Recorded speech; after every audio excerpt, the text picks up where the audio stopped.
Mike, I'm already having great fun with you, man. I think it was Shakespeare who said the true test of a man is when he's navigating technical difficulties for a podcast. So I think I've got that right. But for real, I mean, I am not surprised to see how you handle these things. I've been so looking forward to this for quite a while now, and I always forget how I stumble across people's work. But this is the best version of the interweb, is that we can connect with people whom we choose in the best of straits. And I mean, one thing I appreciate and admire about you is your role as a bona fide leader, and you're Mm. alchemizing that into real work, the great work, especially for men. And I have a line of questions that's oriented around that, but I always enjoy starting with recent history. You are, recently back in town after what seemed like a pretty epic and impactful, you'll define it as best you can, as an adventure, as a retreat, but of course dedicated to other men. And while it's still pretty fresh, I think you said you're 10 days removed from that, but whatever you're ready, willing, and able to share from that, I'm so keenly interested in that, because I think it is some of the most potent medicine we need right now as men, is to be in community, have it be intentional, with movement, with connection, of course, stepping out of our usual environments. And you seem to be leading a pretty significant new way of operating like that. So take it away, man. I mean, give us your candid thoughts on what that's been like for you. Yeah, thank you, brother. And I think the first thing that I want to maybe share is so this type of retreat. So we've been doing retreats. I've been assisting for retreats for probably like 6 years or so, maybe Hmm. 5.5, and then started running my own a little over 3 years ago. And so this was our sixth Men of Movement retreat. Now, I've also done other collaborations that I do typically now once a year with Monsell Denton, who runs Sacred Hunting. So that's something separate. But in terms of this form of men's work, Men of Movement, this was retreat number 6, which, Brilliant. dude, it's like to see the evolution of it. And, also every facilitator that I bring in, one, they're dear friends, but two, and arguably more important, and this was something that was echoed by not only the facilitators, but also the men afterwards. Like, I am so grateful and humbled and just in awe at, yeah, just the other men who are facilitating, because they're guys, much like myself in my own way, who have completely dedicated their life to their craft. Completely. Whether it's body work, whether it's Chinese medicine, whether it's sound healing, it's like anytime that I can be around a man who has dedicated his life to the monotonous and meticulous pursuit of being great at something and of serving the world and are in this container and other men at the highest level possible, there's something that happens. And maybe different but very similar. There's something that happens, for example, when boys grow up around healthy father figures. There's a nourishment that happens in osmosis and in these containers, whether it's with the facilitators or the vulnerability, or if it's a retreat, for example, that has a sweat lodge, there is some deep nourishment that I've seen, felt, heard multiple times over when we get a group of men together, all there for the collective purpose of being better, of healing, of growing, of sharing, of being witness. All this stuff creates, yes, an individual medicine, but also a collective medicine. So I just wanted to backtrack one moment, because up until this point, all the retreats have been very unique and different. And depending on the guys, it shifts, but they've all been different iterations of one style of retreat that I've run called Hold Your Ground. And so those retreats, which will repeat in October, are much more around an intentional rite of passage. So we do on one day a specific sweat lodge, and they're long Mm. days. Like they're like 8 a.m. to sometimes 10, 11 at night for four Oh, days straight. So like, and it's not a retreat. I'll be straight up honest. It's not a retreat where there's like much break time. Although if I can make it longer, which makes it challenging for more people to sign up because work and stuff like that, I would literally not add anything other than just more free time. But we've got 4 days, and I believe to initiate men, to take them to their fucking edges, but in a loving way where they feel held. And so we do a lot of work. And But this one, after at this point running 5 retreats, there was something that I observed that I think you're really gonna resonate with, and especially people with our lens and our dedication will as well. I started seeing more and more men come to these work, and arguably the hardest thing is the integration. How do you continue this work after the retreat, after this peak experience? And I've been incorporating many other ways of helping people with integration. But one of the biggest glaring things, and it was so obvious, but also like, I don't know, kind of deceiving or most guys coming to this work, relatively speaking, have such a low level of vitality. Like, literally, I mean, I was just presenting to a group this last week, this networking group to, like, high net worth individuals, all, like, CEOs and C-suite executives. And, yeah, their bankroll is deep, like, they've got a lot of money. But I'll just tell with you straight up, I'm looking through the room, and I'm also feeling as I'm presenting and then also talking to people after, and the vast, vast, vast majority of them were really physically unhealthy. And so for me, it opened up in my head. I was like, wow, well, there's some really low hanging fruit. Normally, a lot of the people that I work with oftentimes are already do my one-on-one coaching clients are already doing a lot of the foundational stuff that you and I know. But for these guys, they, have experienced a high level of financial success, but when you look at maybe the fulfillment or how they care for themselves, like that's really lacking. But by and large, the change process, the transformation process oftentimes doesn't happen overnight and therefore requires us to sustain patterns and triggers and similar environments and people in our life. And that can take a lot of energy if you're not sleeping, if you're not breathing, if you're just not simply knowing how to take care of yourself. So, this retreat specifically was completely different than any other event I've run. And it was men's work for sure. Like we did a bunch of classic, and we can go into some of that, like what that looks like through maybe how I bring it together.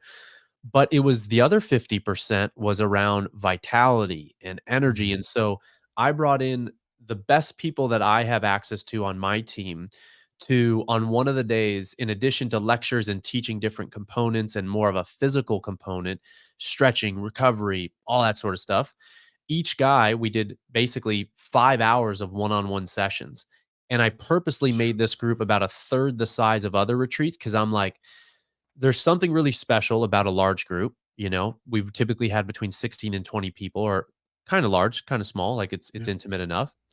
But this time I was like 5 to 6 people max, and I wanted to try a different format. So we had 5 guys, and they all got like we did like kind of like a round robin on one day.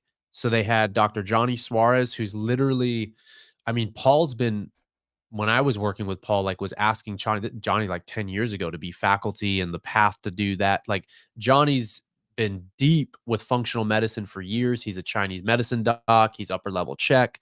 Like he's as good as they come. I've known him for 20 years. And he was actually the What a guy who blessing. was dude, he was running my physical assessments when I was working with Paul. So Paul trusted him enough, and then it also saved me money so that we did that. We had Justin Bryan, who teaches for Dr. Guy Voyer, amazing body worker and soma therapist. And then we had my buddy Colin Carr, who I've known for years, and he does many things, but neo emotional release. And then I was there supporting through a bunch of different tools. So I'm going to take a pause in a second, but it was so rad to go that deep with guys, to support them physically, energetically, and to really give them an opportunity to tap into the vitality that, if I'm like looking at the majority of men out there, are just so weak and low. So that was kind of at a summarized level some of the different flavor of this specific one. Well, I won't let you pause for too long because there are a few things as gratifying as asking someone to riff about what they're passionate about. I mean, like I said, my heart almost aches from my own experience because I have yet to cultivate the sort of environment that you're in right now where, like you said, those men that you bring in to create that container are of a similar ilk to you insofar as that they have chosen where to direct their vitality, their Mm. energy, Uh, Meticulous and monotonous, yes, as you said, but also masterful. And that's what inspires me to just have access through a podcast, through a body of work, to people like you, Paul Chek, Shervine, and that has helped ignite my fire whenever the flame starts to dim a little bit. But of course, what I am seeking for myself is to have that also in a physical near proximity as well, because it seems to be an essential element of vitality. Is, like I said, if my flame starts to dim, if my battery starts to run a little bit low, then I have this other source of energy around me, for things like, I mean, that I'm especially grateful for from my work with Jared's group, uh, accountability in the best sense. That if, and I've said that to the guys on calls afterward, is if you hear me talking about something that I want to do, so this, I believe, ties into integration. If you hear me talking about some harebrained scheme that I have 2 weeks from now and I haven't taken a step on it, I need you to say, Tom, what the fuck, man? You're going to talk about it or you're going to be about it? And I mean, Mm. that is, to me, invaluable. And I mean, it is that level of earnest support where I'm not just going to challenge you for the hell of it. I'm going to challenge you because, you know, you seem to have this choice in front of you to go pursue something. And I mean, I try to be that node for people as well, as because I have so much vitality to share, I want to channel it into other people's, you know, I like to use the dream language. Not everyone, as you know, some people are kind of gun shy around that, but I can't help but dig it. Are you willing and able to share some more on how you're helping people with that integration piece, with that accountability piece? Do you have systems in place? Is it sort of fluid? How are you going about that, Mike? Yeah, man, such a good question. And just to really anchor something that you said, because I mean, I think this is arguably one of the most, like you got four, the way that I look at it is you kind of got like four stages in this work. You've got the intention and the preparation before. You've got the actual experience, so the peak experience or whatever you're working through. You've got the integration after, and then if you've fully integrated enough, then you actually stabilize the new version of yourself. Or so there's kind of like four stages, and it does happen kind of dynamically, and you integrate some parts and stabilize others, and then sometimes the pain teacher comes back and the patterns are real deep. So, um, but to your question, for the longest time, and I'll speak for myself, bro, for the longest time, I honestly viewed accountability, like in the way that we're talking about, as a weakness. And I think a lot of guys Hmm. do, like the ability to reach out for help, or like the that, oh, does this mean that I can't do it on my own? No, fuck it, I'm gonna prove them wrong, which was actually just me trying to prove like a version of my father wrong, or what I've made him out to be. And so now being in this work enough, to your point, I think it shows actually a ton of maturity to actually recognize when you need help, the type of help that you need. And that is actually one of the biggest changes. There's a few big ones in the integration process, but what you just said is actually one of the biggest shifts about, because here's the thing, you're exactly right. I've made part of it is because I've needed this. So I've made this work my life so that I can stay in the container. My containers never fucking end, between one-on-one sessions to retreats that Yeah. I'm leading to even retreats that I'm experiencing. Like I'm always in some program, like I'm always learning, like it's just my nature, like I love that. So like, and I'm always in some type of deep program. Like right now I'm in John Wineland's EMLT program, Oh Embodied Men's man. Leadership. Yeah, it's like we're 6 months in and it's fucking deep. And so I'm always in the work somehow, but I recognize, dude, not everybody's like that. And that's fine, right? So, how can we keep, as men, how can we quote unquote stay in the work, especially when so much of our life, maybe we go home and we're like the black sheep of the family, or like we don't want to move to a mecca like Austin where all these people are like-minded and lighthearted.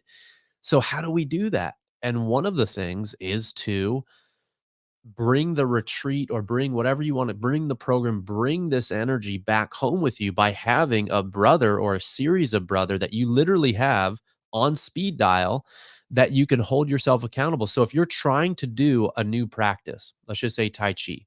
At this last retreat, we introduced the Tai Chi rulers, and we had Mm. one of my dear friends who's a woodworker. He made by hand Tai Oh Chi man, rulers, all unique for each guy. And we do something that's special. beautiful. Yeah, dude, it was like, and at the top of the mountain, fucking, or at in the mountains with snow, looking over a frozen lake. It was epic. Um, but when you're looking to initiate in a practice, a daily practice, which is really important, it's probably arguably one of the argue one, two, or top three most important things that I believe to create a deep shift in a man's life Mm. is their dedication to their practice. And in 20 to 30 minutes of a practice, incredible, incredible what you can experience. But there's a million excuses that can happen. And so I encourage a lot of guys, and a few of them set it up to where they got a brother, and either every day or once a week, they meet on Zoom and they do their practice together. Even in my EMLT program, I connected with a lot of guys from the East Coast, and they're like, bro, if you're ever up at 5 a.m. or 2 a.m. Pacific time working late, he's like, here's the link. We got a group of brothers. We're all connecting. We're doing our breathing practices. And I'm like, God damn, that's great. So I really believe that accountability is not a weakness. It's actually a strength. And if you're procrastinating something, if you're not showing up in the way that you want or that you promised, or there's a breach of integrity, if you can have a man there from a loving place, and there also is an art, I think, to feedback as well, because Hmm. so much of it, if it's not artful, well, one, if it's coming from the right place and the energy behind it is good, typically it works out fine, or for the most part. But so many of us have wounds from how we've experienced the masculines in our life, whether it's our father or whoever played that father role. Yeah, I was going to say, Yeah. Mike, just to guide this down a particular path that's caught my interest. I think you mentioned, and frame this however you like, your sensitivity to that had to do with maybe some version, some memory of, okay, maybe I don't want to invite my dad's criticism, or how did you diagnose that for yourself? You know, your resistance to feedback, was it in relationship to dad's criticism or oversight, or how did that look for you? Because I see this as an archetypal, you know, it's probably more universal than people think. Even if it's just your experience, there's probably elements to it that would be valuable. I mean, I'm curious about it for my own self. So however you can reflect, you know, your ability to go inside and say, aha, you know, it's that catch, right? If you can diagnose yourself, because almost no therapist, psychiatrist is going to be able to pinpoint it like you can. So yeah, how was that realization for you, and what's it turned into? Mm. Well, hmm. I think maybe the first thing to at least clarify is that there's a difference between perception and reality, right? So like my perception of one thing may or may not be aligned with reality. May not. Right? I think the more evolved someone is, and my friend Mike Bledsoe would say, like, the more, maybe the higher vibration someone is, the more our perceptions of the world, of ourselves, of others actually align with reality. But I think what happens is so many times, uh, and I'm speaking of parents, but this could be anybody, people project their perception of who they think we need to be, or what we should do, or what we ought to do. Like, those are two words, should and ought. That's a heavy weight, bro. Oh That is yeah. that's the inner critic coming out. Ah. That, yeah. So, should, ought to do, oftentimes it's projections of what they think we need to do and should do. I'm not saying it's not coming from a good place, but oftentimes it's not invitational. It's much more, so a masculine approach would be more statements, right? A feminine approach would be more questions. You can still arrive at the same conclusion. They just feel very different. One is more of an energy of invitation, of a feminine energy, more of a pulling energy, and then one is more of a pushing energy. None of us, none of us like to feel like our autonomy is being questioned, or, and so oftentimes feedback, especially when it's a projection, of something that's actually not even true reignites a childhood wound in us that says we're not enough, we're doing something wrong. And so unconsciously we age regress. And so one of the first things that you can do, and again, there needs to be oftentimes a level of trust and safety within the relationship in order for the feedback to be received. Like Mhm.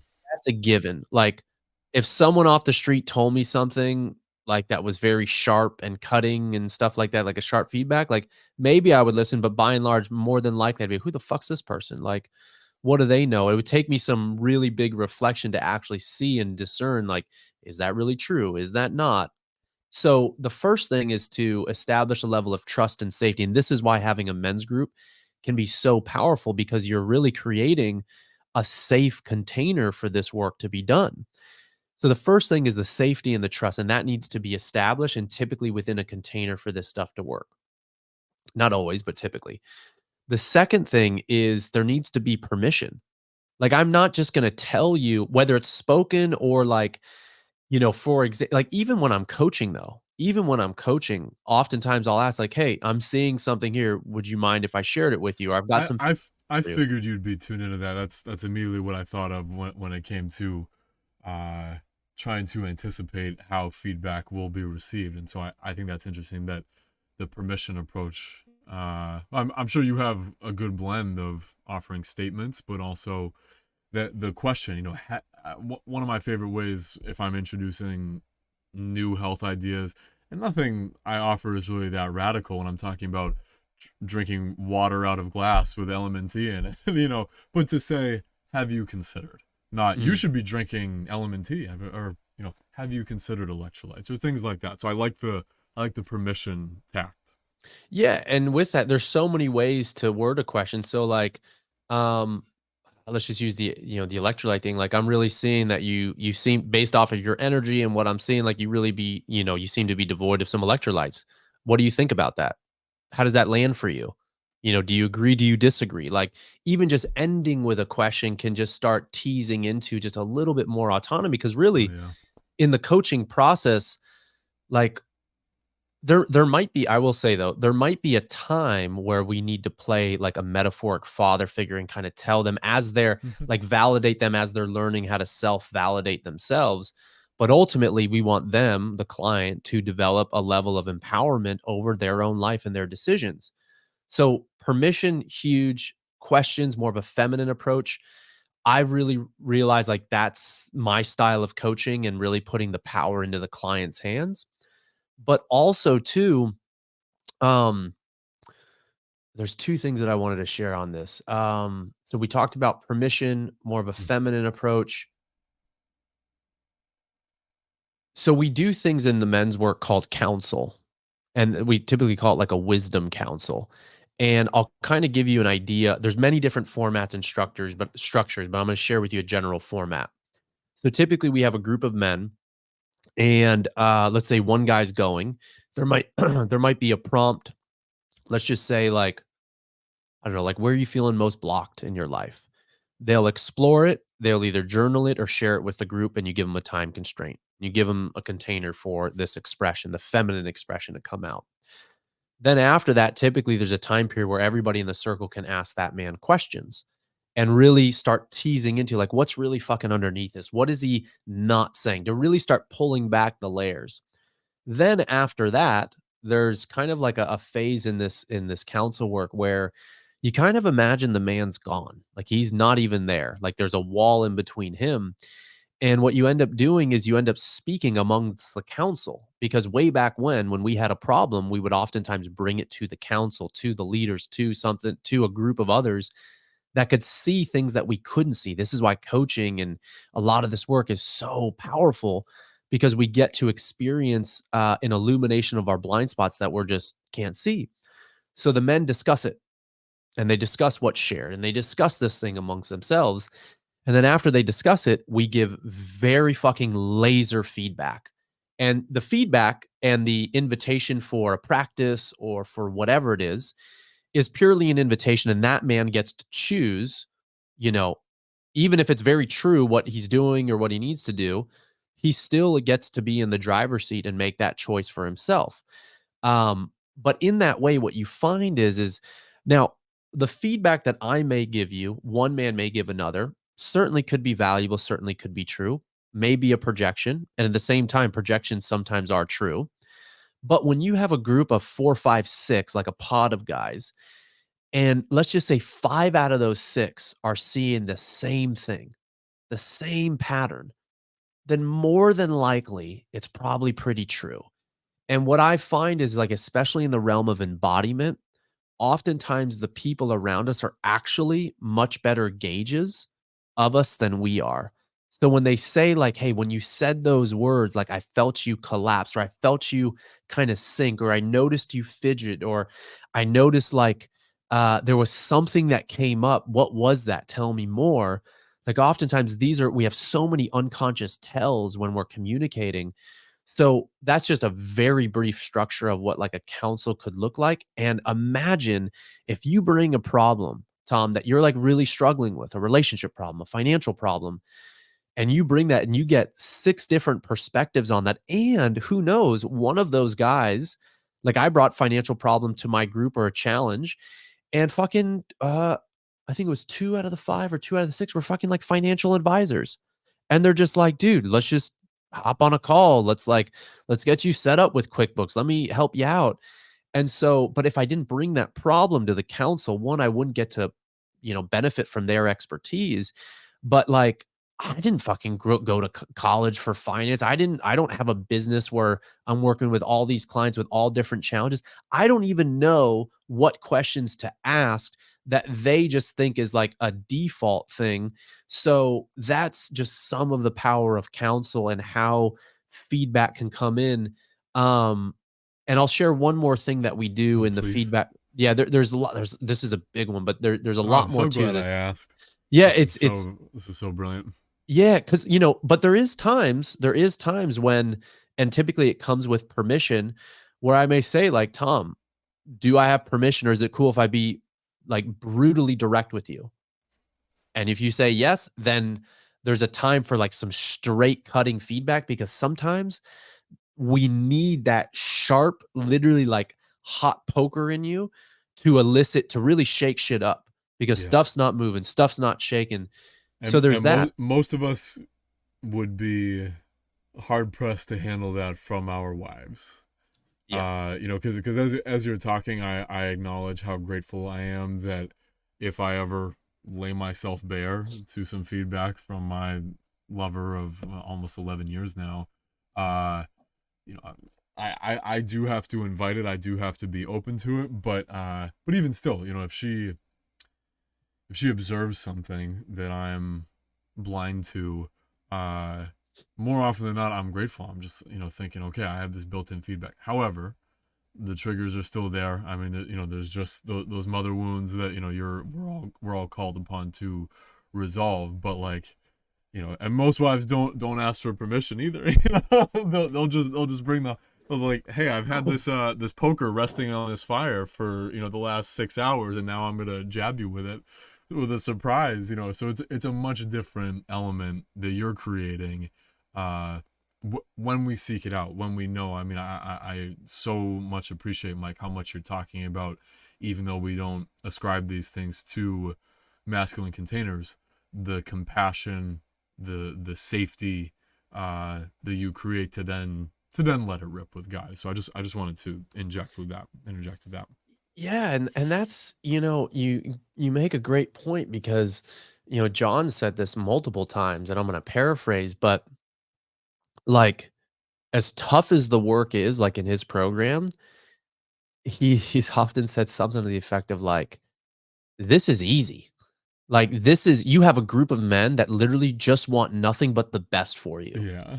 And you're stepping into the stuff and you're sharing and you're embodying stuff. And like, as uncomfortable as this is, like, where are you going to find 70 guys that literally just love you and love you so much that they want to call you up to be the very best version of yourself?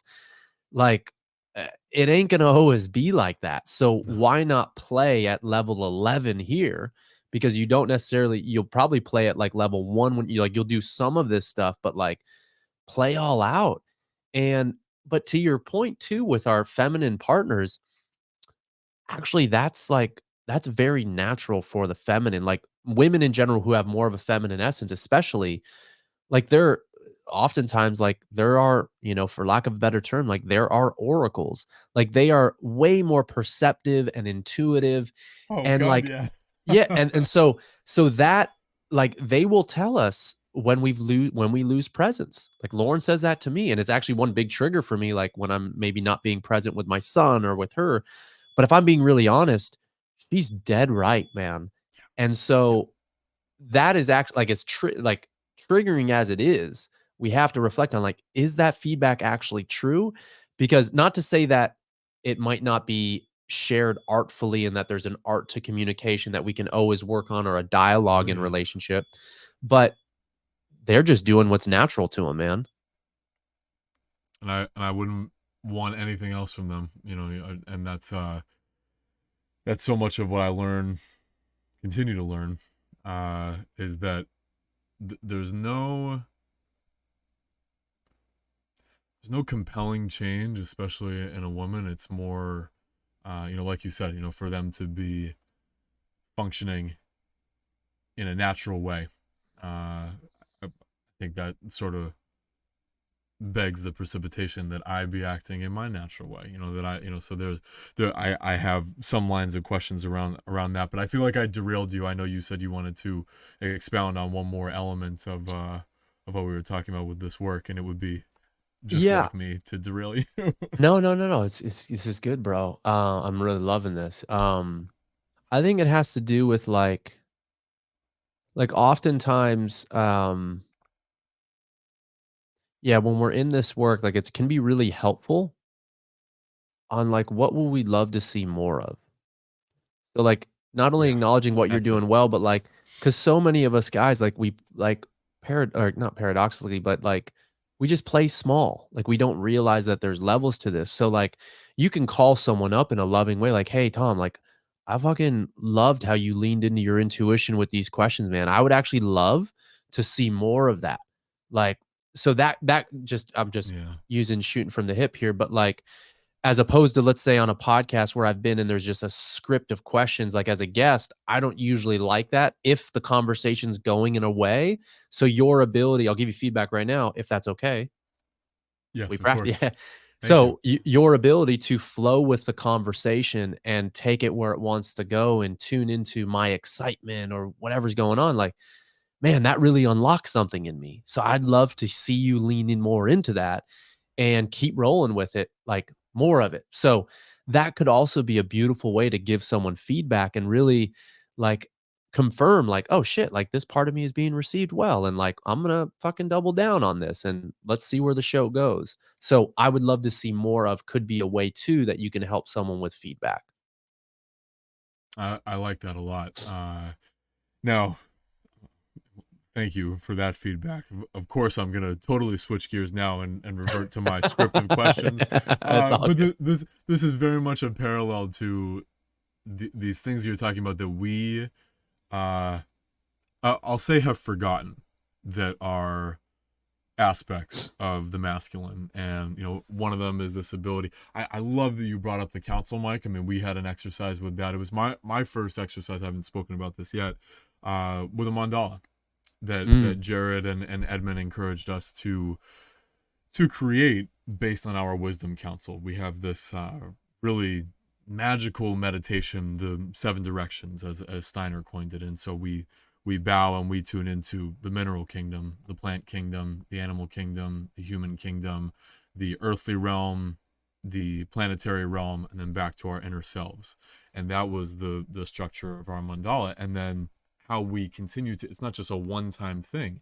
The integration of that is to go in and say, you know, dear wisdom counselor of the mineral kingdom, of the plant kingdom. A lot of people are familiar with uh, totem animals and things like that, but there's so much that we're surrounded by infinite life, so much life, that there's this constant access. But if people are just operating at the level of, I would like to have some wisdom counselors, the way you depicted it makes it so obvious to me. And you have a great gift for this. You through your unique voice, and in the only way that Mike Salemi can deliver, can communicate these simple and immensely useful concepts, like the idea of having wisdom counselors available to you, uh, especially since that was something that we used to have access to. And now we're so lost and we're so confused that, as you said it from the jump, we struggle to invite that from other people, because then it becomes, what am I, not picking myself up by my own bootstraps? Am I not some kind of man that I need to, go ask for help and advice? And, can I just use my own brain to reason through this? And I've had enough circumstances recently that I've sought out feedback, and it hasn't been a departure from my own intuition. It's just the validation of someone else's perspective that I value, that I'm open to. So that's an essential aspect that I love that you're shining a light on, because we do need to cultivate more of that. If we switch gears just a little bit to a parallel track, being the performance athlete that you are, being the performance coach that you are, and exploring so many other avenues of performance, I wonder first if you agree with this statement, and it's not my own. You probably are very familiar with this, but the number one element of performance is recovery. Do you agree or disagree with that? Mm. The number one key to performance is recovery.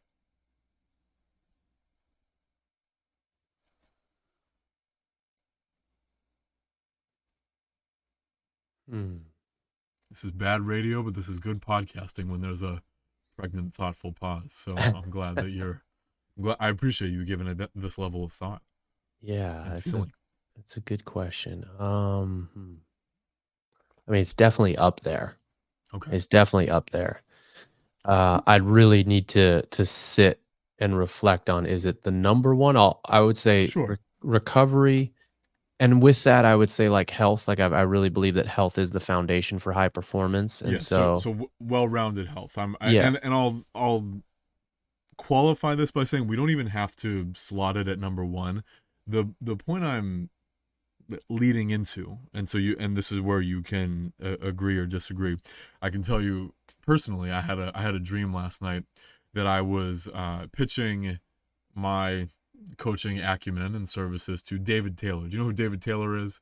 Mm. Wrestler, American Oh, wrestler, yeah, recent yeah, yeah, recent wrestler. Yeah, yeah. and he just, because of the world of how vicious and deep the roster is of U.S. wrestling, he just missed out on the Olympic trials. I mean, he was in the Mm. last round, and he's an Olympic champion from Tokyo.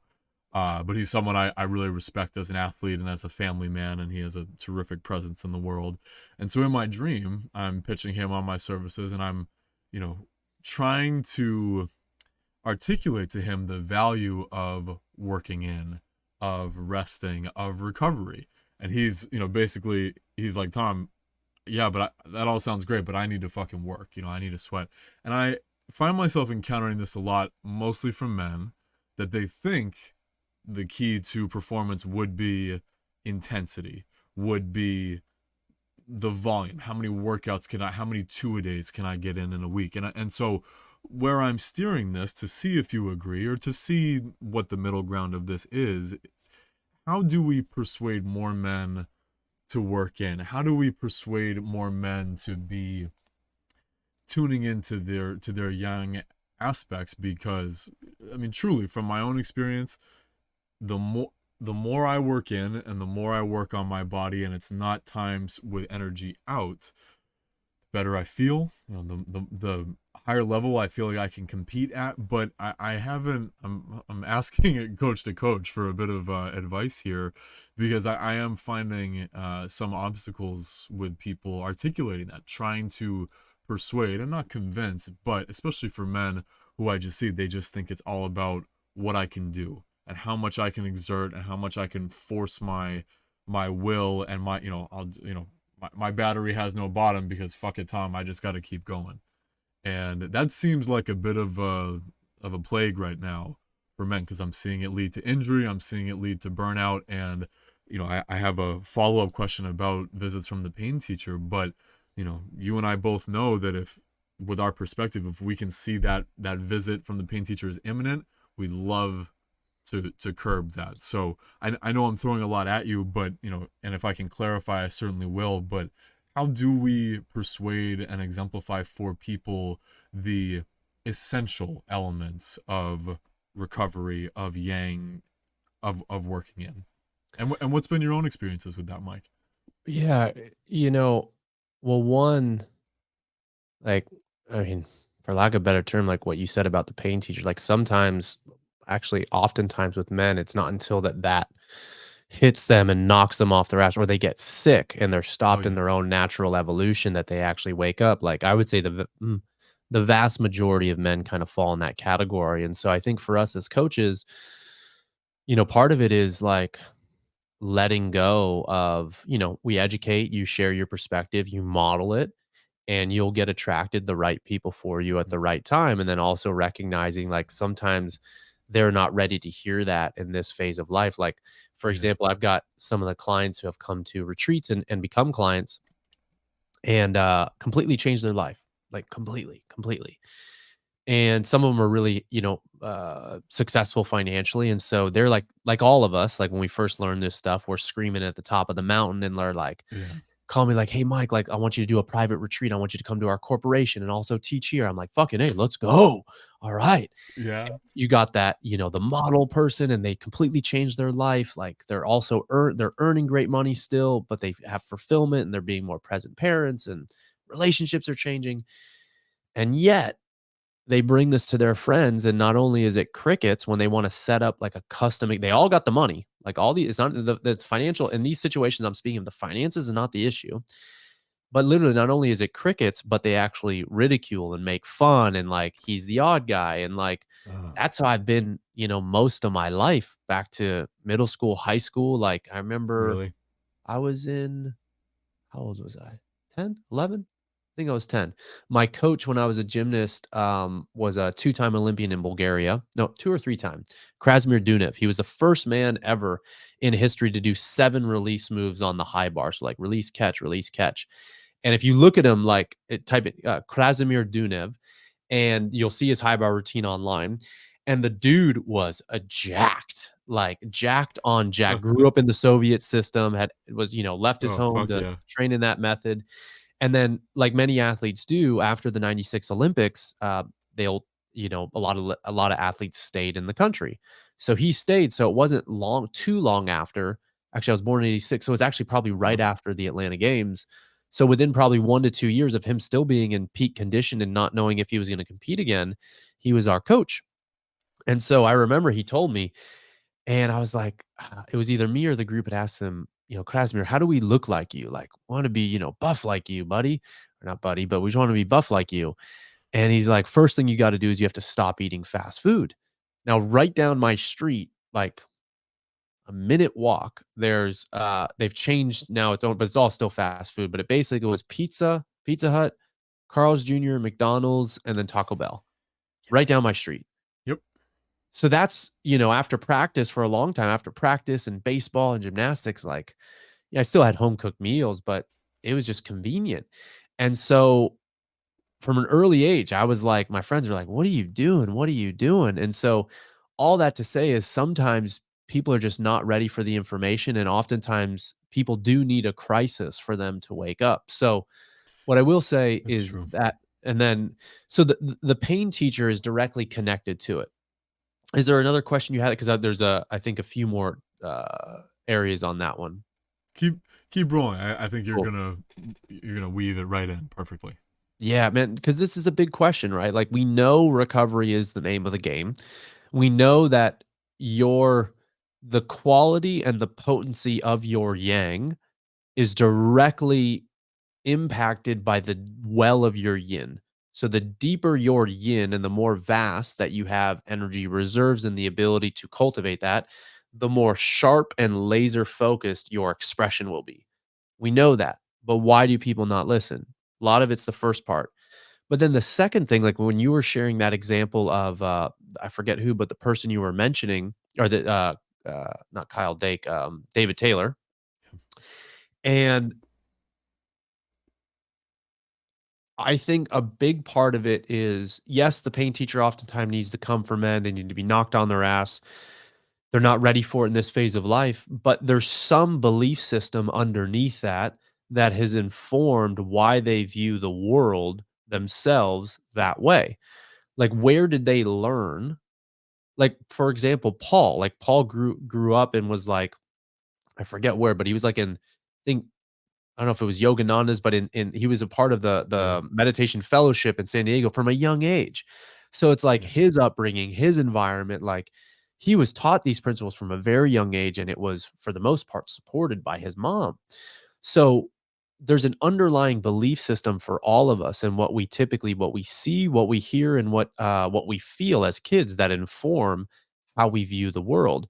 So there was something that happened in his life that has probably served him a great service because he's reached a high level, but there's also a belief system underneath there. So I would say recovery, yes, is the name of the game. And also, arguably, the most important thing is to understand what is the core belief system that is driving all of that. Because unless you have the ability as a coach to support that athlete in uncovering that and kind of doing some exploration, oftentimes, like, the program will still be the program that continues. It just might have a slightly different expression. So, I think that recovery is the name of the game, and arguably the number one thing is to understand the underlying belief system that is actually responsible for our choices, our decisions, behaviors, the way we view the world, the way we view ourselves, because all of that will inform what we actually do with the information. That, like, you could be as great of a coach as possible and give all the information, but if it's one ear and Yeah. out the other, it's like it ain't gonna land. I think there was something about my waking moments after that dream too that dawned on me that at the end of the day, I'm not going to be the one buying in. I'm not going to be the one making the changes. Like you said, you educate, you try to empower, but it's not all, I would never tell someone that it's me. I'm not a healer. I'm not your savior. I'm not your guru. Like, it's not like that. But my passion is to, maybe just turn on some dormant switches for you that are going to light you up and then, send you down the path that is going to work for me. As we say, as many people know, many paths lead up the mountain. There's probably twists and turns that only you can see coming, and I want to set you on that way. uh but well, and tell me this, Mike. I mean, have you cultivated for yourself a way of being that, I don't want to say therapist. I mean, I know Paul sort of occupies that role for people, but do you have your skill set in probing and helping people get to the depths of those belief systems? Is that something you offer as a coach? That's actually become probably the most important shift in the last 3 years, has Oh, beautiful. understanding the value of that, but actually helping people guide through that process. And actually that's now become, no matter who it is, whether it's just whatever someone's coming, if it's athletic performance, if it's like men's development work, leadership, whatever it is, step one is always a dedicated exploration in the underlying belief system that's running the show unconsciously. Because otherwise, like, whether it's self-sabotage or whatever comes up, Yeah. it's just going to keep coming up until we actually get to the root of it. So it's like the first phase of all my coaching is that. And then everything we do after that oftentimes just keeps like looking back at that belief system from different angles, because in a given day we're going to move through different levels of functionality, and we're all going to age regress. And it's like this whole process is a process of layers and layers and layers. And then all of a sudden we're in relationship, and then, like, as a quick example, I was single for 8 years before I got with my wife Lauren, for a number of reasons. And I thought I had done a lot of healing on myself. I worked with Paul on this stuff. JP Sears was my coach way back when he taught for the Institute Mm. for a while to work through some stuff. So I had great coaches. I was fully invested. And then I got in a relationship and I was like, oh shit. Like, I can only do so much healing on my own Yeah. before actually a part of me had been escaping and avoiding actually getting that mirror in front because there's only so much healing you can do on your own. So as much healing as I did and much uncovering as I did, I don't want to say it didn't mean shit because that's not the truth, but it was a whole new ball game, a whole new. It's like I was playing in the minor leagues and then I'm in the major leagues right away, and someone's pitching, 102, and I'm like, oh shit, game time. Someone's calling me up. I can't like retreat for a Yeah. week or two and do my meditation and like look at everything, journal everything. It's like, no, I got real time. Someone's calling me up. What are you gonna do? Yeah, it's 102 and it's chin music every at bat. Yeah, yeah, yeah. Well, I'm not surprised, but I'm immensely delighted to hear that that is the way that you approach your coaching, because yeah, if nothing else, Mike, it sounds like the most efficient to endeavor to address, as you know, the depths of holistic health. I mean, the psychosomatic elements, these patterns, these grooves, you may as well dig into those up front, because if you're just trying to heal an injury, which I mean, as you and I well know, and people who listen to this are starting to realize, that is the last manifestation usually of deeper issues. And this is the level of coaching. This is, thanks to the folks at the Czech Institute who have just helped me really buy into the fact that there's the medical industry, there's the fitness industry, and there is this whole beautiful Tao middle way where we get to thrive, where we get to really help people become their own doctors, become their own therapists, become their own relationship coaches, and really at the end of the day become their own spiritual fathers and mothers to their inner child. In our home stretch here, before I unwillingly let you go, but hopefully we can pick this up again another time. uh, One of the reasons, Mike, I was so drawn to you is when we got on our call at the end of last year, and I think you've been pretty vocal about this, but your decision, and I'm sure it's a daily decision, to bring more of your work local and really to your home base in order to be a father to your son. And I mean, that's one of the most beautiful embodiments of fatherhood that I have encountered, and so I want to give you the credit where that's due. But if you can tell us, I mean, of all the things we could talk about in fatherhood, maybe just that decision. Tell me what that's been like for you these last several months. I don't think he's quite a year, is he? But just about. Just over a year. Okay, cool. But yeah, I mean, of all the decisions you're making around that, I mean, you can take that whatever decision, whatever direction you like. But I mean, I'm all for making the world small again. Feeling that where the connections take place is hyper local. And maybe people feel like they're not fortunate or lucky enough. I mean, I don't really believe in all that. There's a lot more uh, sovereignty that you get by just saying, "Come what may, this is the choice I'm making because it's for." And not even putting words in your mouth or in your mind, but it's not even like saying this is for my family. This just seems like the eros and the desire that you have to be really in it with your family, with Lauren, with your son. So if you wouldn't mind, just bring us home with a snapshot of how that decision's paying off, and what these last 12 plus months have been like for you. I mean, it's without a doubt the most stretching thing that I've ever experienced. Fatherhood, like no close. Like I really realized that everything that I've been training for my whole life, everything has been for this quote unquote event or this. Like everything has been to for fatherhood and to show up for my little man in the best way that I can, which also brings in the humanness and where I fail and where I struggle, all that. So it's the most stretching and it's exponentially better than I ever could have imagined. And like he is woven into more or less like everything I do. Like for example, we were just doing the numbers. So we've done 6 men of movement retreats. He's been to 3 of them, and then the 4th one, she was pregnant. Now she cooks. My wife cooks for all the men, and, No. like, Oh goodness. Oh, it's that's like spectacular. and at first I was a little nervous, and oftentimes this time she didn't have any help, at all. Like, usually we'll have someone come and help. So imagine cooking Oh, for bless her this one heart. was with facilitators, like 9 guys, but 9 to 20 guys. And who like, just on the first retreat, these dudes went over and the highest quality meat you can get that we can get access Yeah. to, over 100 pounds of meat. Like, that's a lot of that's just the meat, not the Oh, veg, and, like, things are made from yeah. scratch, like, all this stuff. And we got a little man there. Now, I've structured it to where, like, obviously, he's not when we're doing our work, like, in the barn or whatever, like, it's very Oh, you separate. mean he's not in the sweat lodge for an hour with you? No, no, That's no, no, too not bad. yet, That's a not missed yet, opportunity, Mike. not yet. That's a But I thought I was like, part of my dream was always to have my son grow up around metaphoric uncles.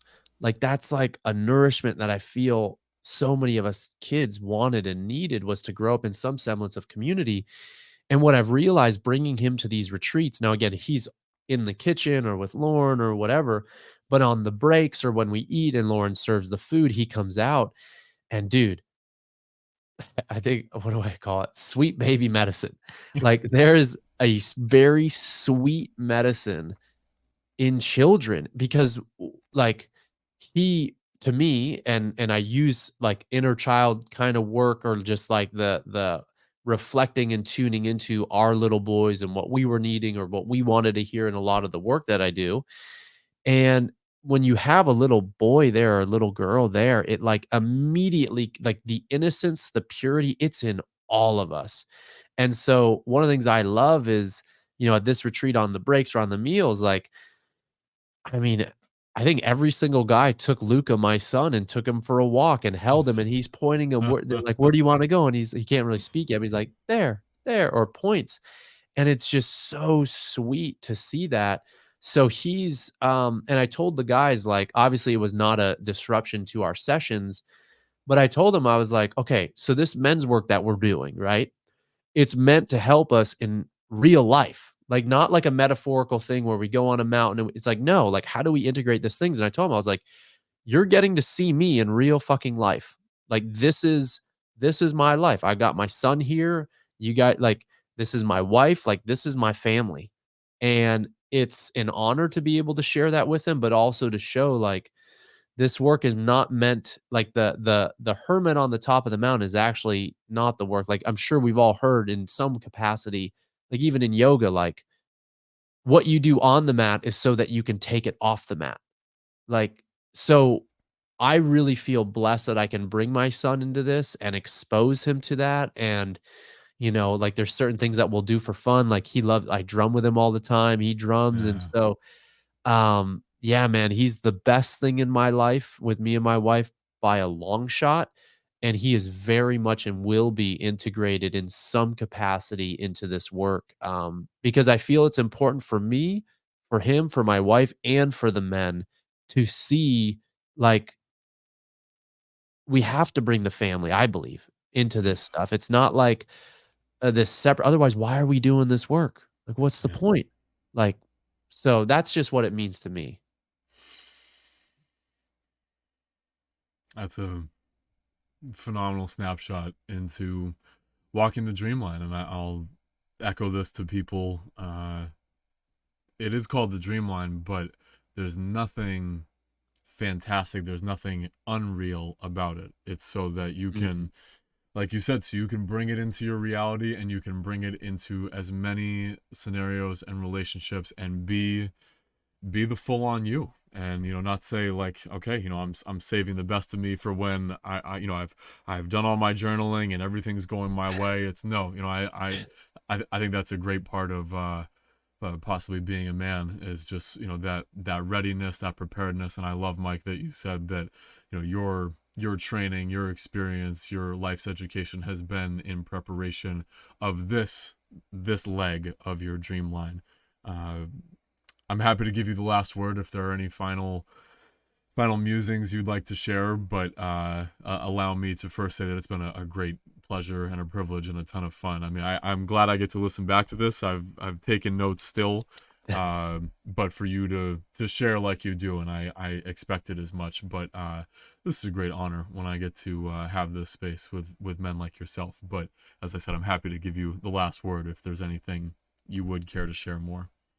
Man, I was telling, Lauren about, she's like, "Who are you podcasting with?" And I was telling her about you, and just like, yeah, just the gratitude's equally, it's equal, brother, like, to be connected with you and just, like, we each have our own medicine, and so to be welcomed here and to be, ask questions and to connect with you and like, yeah, I really hope that we get to spend some time together in person. And so, I mean, just the last words is like, I'm very grateful that this is the work that I've chosen to do, and that conversations like this reinforce and reconfirm to me that I'm on the right path for me. So in that regard, like, it's been a pleasure, and um yeah, just grateful to be here, brother. So thank you. Well, I see you, Mike. That's what a lot of this is about. Is you're seen, and I've got a lot of love for you, and look forward to picking this up again another time. Hell yeah, brother. Have a great Much love, day. man. Much Thank you. love.